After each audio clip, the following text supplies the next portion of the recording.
कभी भी हमला हो सकता है।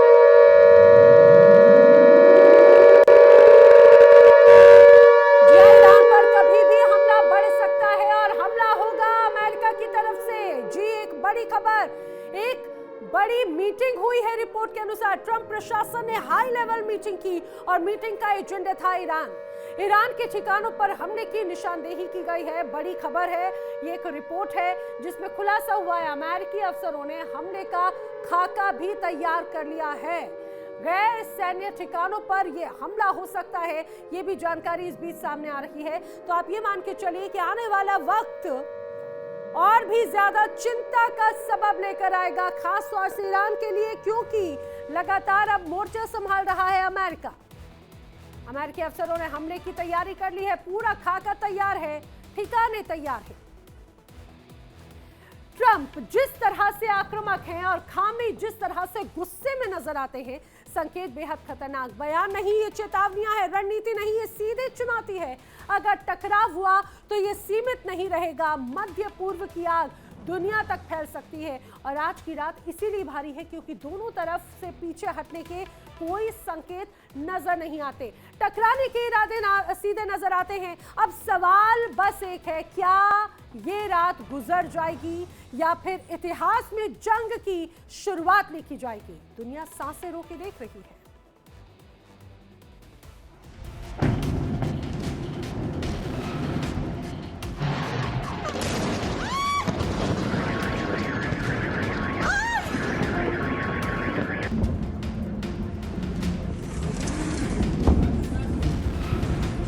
Yo no soy crítico, temblor.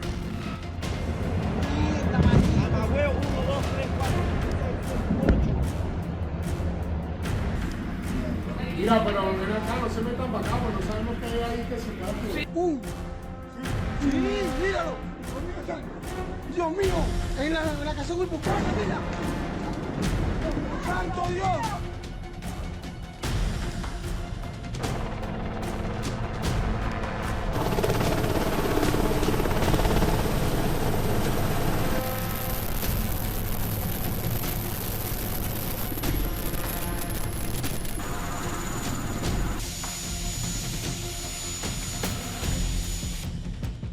Venezuela के बाद ईरान पर नजर है और 36 साल के खामनेई शासन पर संकट के बादल मंडरा रहे हैं। ईरान में हिंसक प्रदर्शन तेज है और ट्रंप का बड़ा बयान, क्या मिडिल ईस्ट में आने वाला है भूचाल? वेनेजुएला में जो हुआ उसने दुनिया को चौंका दिया। अमेरिका की कार्रवाई, तेज राजनीतिक घटनाक्रम और कुछ ही वक्त में सत्ता का पलड़ा बदलता नजर आया। अब यही वजह है कि विशेषज्ञ सवाल उठा रहे हैं, क्या अमेरिका इस रणनीति को ईरान में भी आजमाने की तैयारी में है? क्योंकि ईरान लंबे समय से अमेरिका की हिट लिस्ट में रहा है।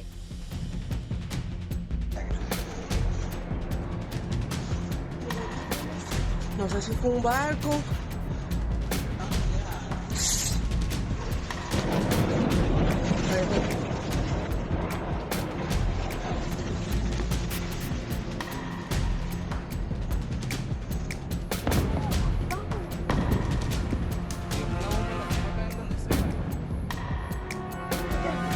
Dios mío, en la casa de Grupo Casa, mira. ¡Santo Dios! ¡Misil, cuidado! ¡Dios mío santo! Dios.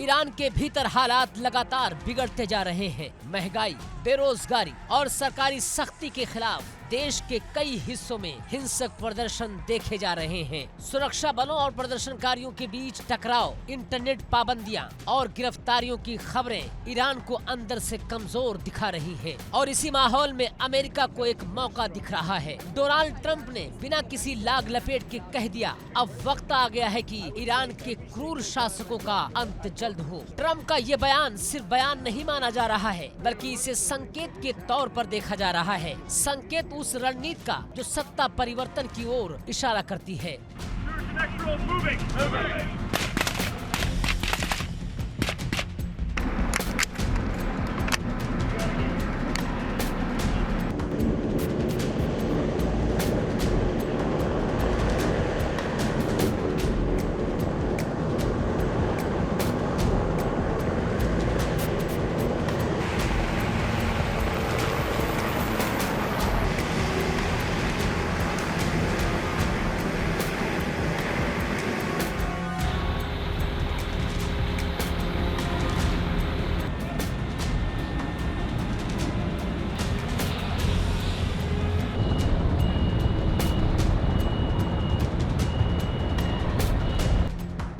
Iran में 36 साल से आयतुल्लाह अली खामनेई सर्वोच्च नेता हैं। ये शासन सिर्फ राजनीतिक नहीं, धार्मिक और सैन्य ताकत से भी जुड़ा है। ईरान की रिवॉल्यूशनरी गार्ड, कट्टर समर्थक नेटवर्क और क्षेत्रीय प्रभाव, ये सब ईरान को वेनेजुएला से बिल्कुल अलग बनाते हैं। यही वजह है कि सवाल उठता है कि क्या ईरान इतना आसान लक्ष्य है? विशेषज्ञ मानते हैं कि ईरान में सत्ता परिवर्तन वेनेजुएला जितना आसान नहीं होगा, क्योंकि ईरान के पास मजबूत सैन्य ढांचा, वैचारिक समर्थक और अमेरिका विरोधी सहयोगी हैं। लेकिन ये भी सच है कि अगर अंदरूनी असंतोष बढ़ता गया तो बाहरी ताकतें उस आग में घी डाल सकती हैं।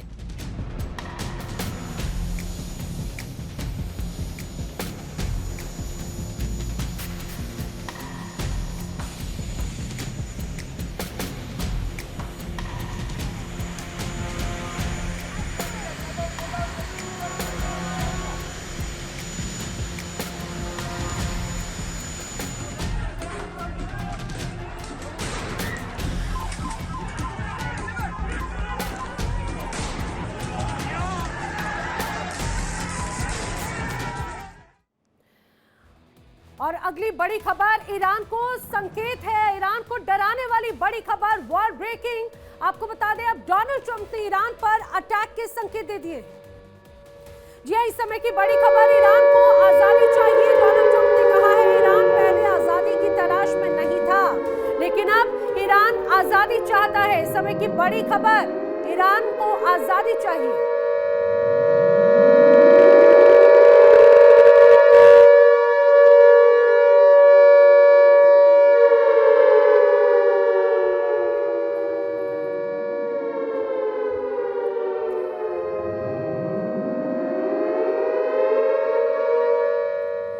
ईरान पहले आजादी की तलाश में नहीं था, लेकिन अब ईरान चाहता है उसको आजादी चाहिए। अब ये माना जा रहा है कि पूरे संकेत हैं, बस अब हरी झंडी की देरी है, क्योंकि जिस तरह से डोनाल्ड ट्रंप बयान दे रहे हैं और डोनाल्ड ट्रंप की सेना पूरी तरह से तैयार है, अब बस हरी झंडी का इशारा भर बाकी है और उसके बाद में एक बड़ा एक्शन ईरान में नजर आ सकता है, इसमें कोई शक नहीं।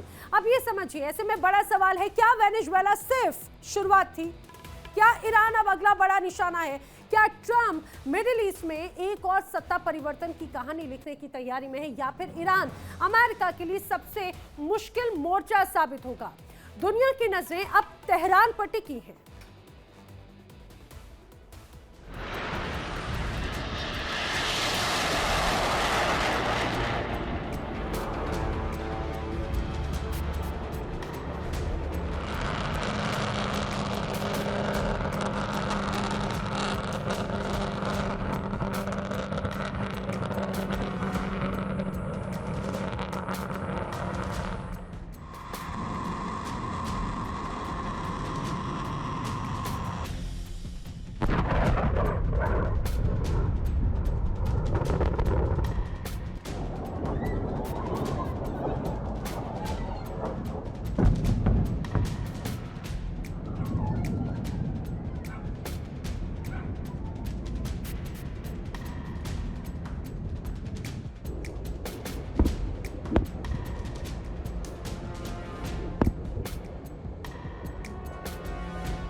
अगला धमाका यही से हो सकता है। इन तमाम आशंकाओं की वजह है ट्रंप और नेतन्याहू के बीच हाल ही में हुई करीब 3 घंटे लंबी बातचीत। दावा किया जा रहा है कि इस बातचीत में ईरान के खिलाफ नई रणनीति पर मंथन हुआ है। नेतन्याहू अब किसी भी कीमत पर ईरान को सबक सिखाने के मूड में है।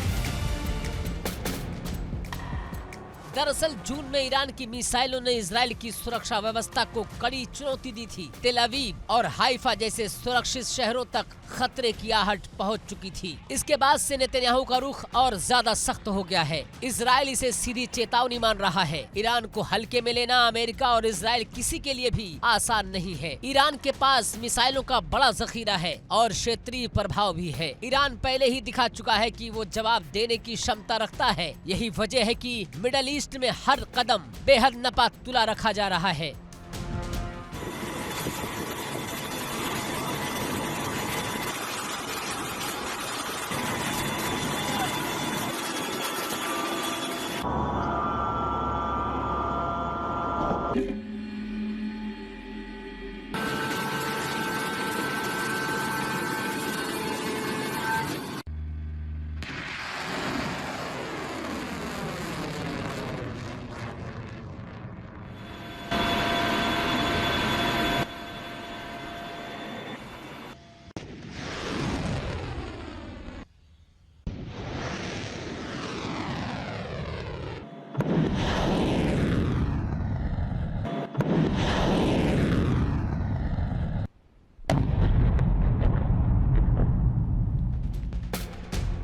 ईरान ने ट्रंप की धमकियों को नजरअंदाज नहीं किया है। तेहरान ने साफ शब्दों में कहा कि अगर हमला हुआ तो मिडिल ईस्ट में मौजूद अमेरिकी सैन्य ठिकाने निशाने पर होंगे। ईरान का कहना है कि किसी भी टकराव की स्थिति में अंजाम गंभीर हो सकता है। ये बयान अमेरिका के लिए सीधी चेतावनी माने जा रहे हैं। और सबसे बड़ा सवाल यही है, क्या ईरान वेनेजुएला जैसा केस है? विशेषज्ञ मानते हैं कि नहीं, बिल्कुल भी नहीं। ईरान के पास मजबूत सैन्य ढांचा है, वैचारिक शासन है और क्षेत्रीय सहयोगी है। यही वजह है कि ईरान के खिलाफ कोई भी कदम सीधे बड़े युद्ध का खतरा पैदा कर सकता है।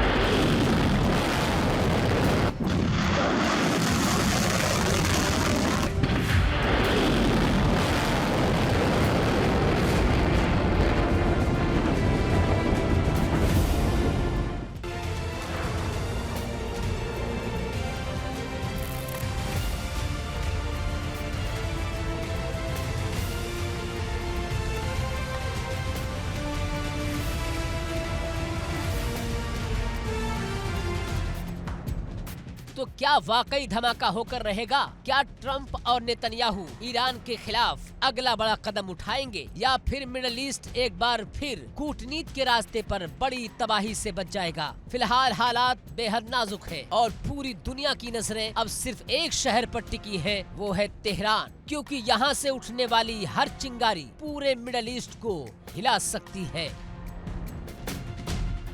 Bureau report, India daily.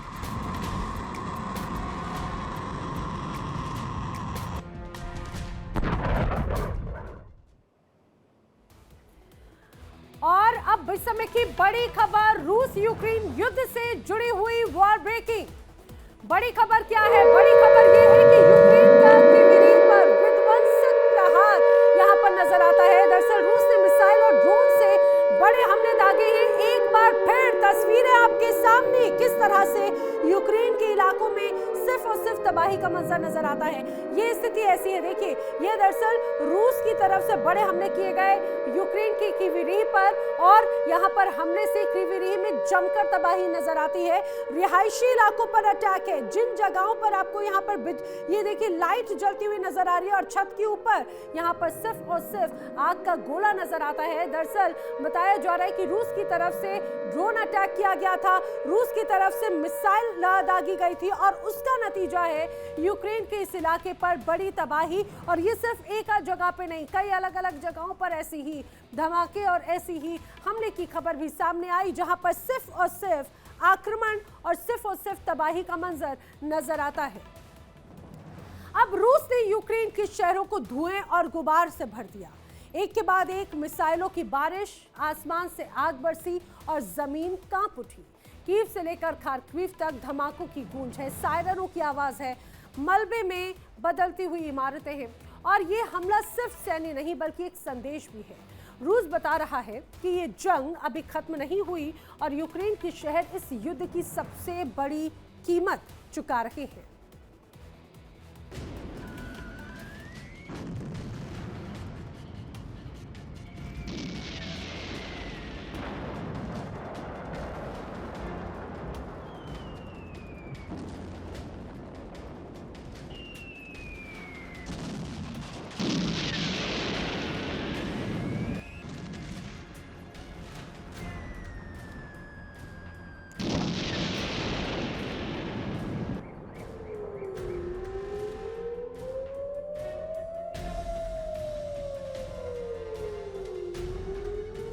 रात के आसमान में धमाके, जलती इमारतें, सायरन की आवाज, भागते लोग।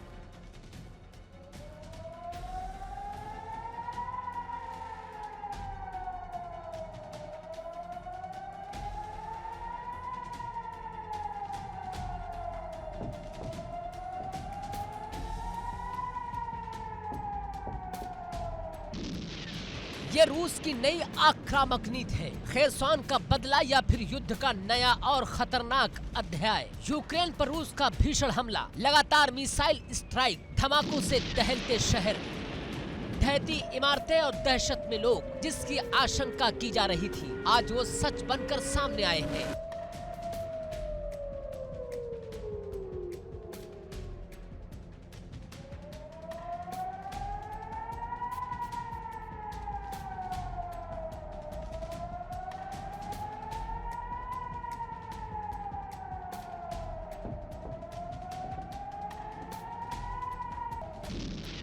दिसंबर, नया साल आने ही वाला था। खेरसॉन में जश्न का माहौल था। इसी दौरान यूक्रेनी हमले की खबर आई, जिसमें रूसी इलाकों को निशाना बनाए जाने का दावा किया गया। रूस ने इसे अपने नागरिकों पर हमला बताया।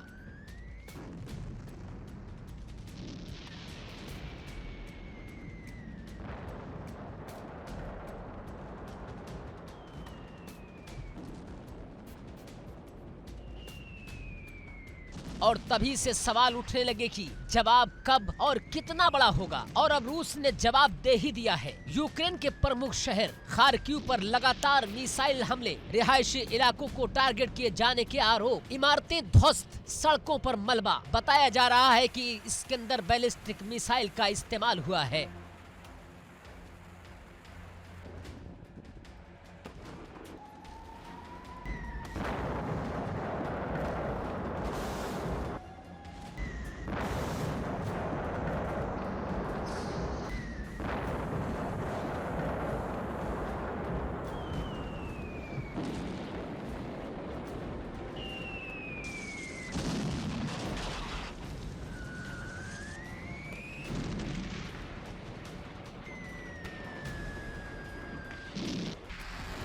इसके अंदर मिसाइल कम समय में सटीक निशाना और भारी तबाही की क्षमता रखती है। संदेश साफ माना जा रहा है, अगर रूसी इलाकों पर हमला हुआ तो जवाब कई गुना ज्यादा होगा। विशेषज्ञों का कहना है कि ये सिर्फ सैन्य कार्रवाई नहीं, बल्कि एक सीधा राजनीतिक और मनोवैज्ञानिक संदेश भी है।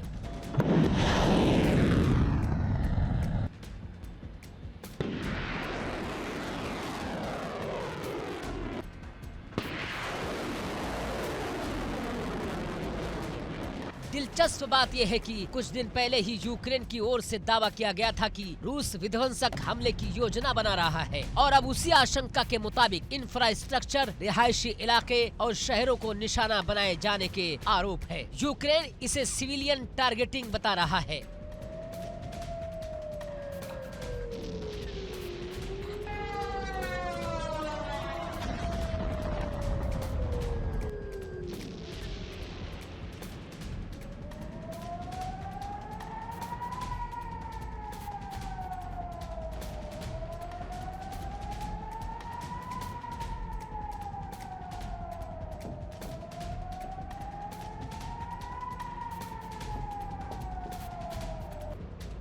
ये हमला सिर्फ बदला नहीं बल्कि युद्ध के दायरे के और फैलने के संकेत है। सर्दियों के बीच ऊर्जा, बिजली और रिहायशी ढांचे पर हमले यूक्रेन के लिए बड़ी चुनौती है और सवाल ये भी है, क्या ये सिलसिला यही रुकेगा या फिर अगला हमला और बड़ा होगा?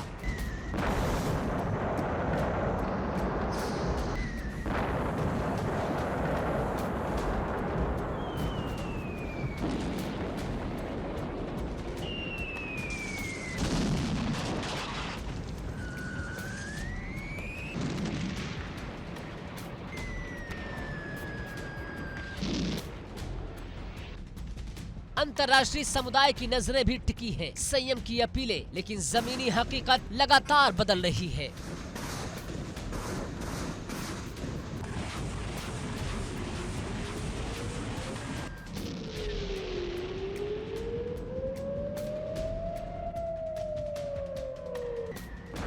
हर हमला अगले हमले की वजह बनता जा रहा है। सबसे बड़ा सवाल यही है, क्या आम लोग इस जंग की सबसे बड़ी कीमत चुका रहे हैं? खेरसॉन हो या खार्किव, हर शहर एक नई कहानी कह रहा है। खेरसॉन का बदला या युद्ध की नई चेतावनी? यूक्रेन पर रूस का ये हमला साफ संकेत देता है कि ये जंग अभी खत्म नहीं हुई है।